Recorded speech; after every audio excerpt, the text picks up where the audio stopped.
তো মামা, তুমি কেন মাইজ ভান্ডারি ভক্ত হইলা? মাছ বান্ধারি হলো কাদিয়া এবং তিস্তা তরিকে আল্লাহ এবং রাসুলকে পাইতে হলে কে তরিকতে বায়াত হইতে হবে, পীরকে মুরিদ হইতে হবে। আর এটা হাদিস এবং কোরআন শরীফে আছে স্পষ্ট ভাষা, সূরা ইউনূসে, যে বায়াত হইতে হবে। বায়াত না হলে সে মুসলমান হবে না। সে কারণে মাছ ভান্ডারি হোক, কাদিয়া হোক, তিস্তি হোক, নকশাবন্দি হোক, যে তরিকা হোক, তাকে মুরিদ হইতে হবে। পীরের তরিকত গ্রহণ করতে হবে। চার তরিকা কাদিয়া, তিস্তিয়া, নকশাবন্দি, মোজাদ্দিয়া, এর মধ্যে যে কোনো একজনকে মুরিদ হইতে হবে।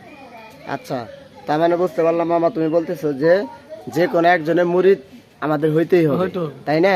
এখন আমি যদি কারো মুরিদ না ধরে আমি নামাজ, রোজা, হজ, যাকাত এগুলা পালন করি, তাহলে কি আমি বেহেশতে যাইতে পারবো কিনা?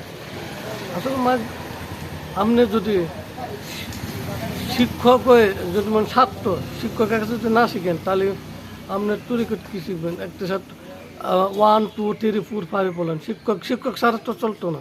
না, তেমনিভাবে আপনি নামাজ, রোজা, হজ, জাকাত যত কিছু করেন, আপনি শিক্ষক পীরের কাছে যেমন পীর শব্দ হলো আর শিক্ষকের কাছে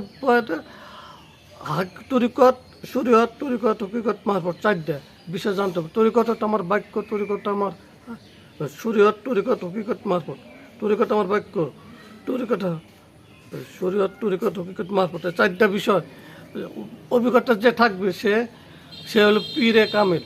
তার পীরের কাছে মরিদ আপনাকে হইতে হবে। না হলে তো হাদিসে আছে যে পীরে মরিদ না হবে, সে আসরে ময়দানে ফাঁসি হয়েছে মৃত্যুবরণ করতে হবে।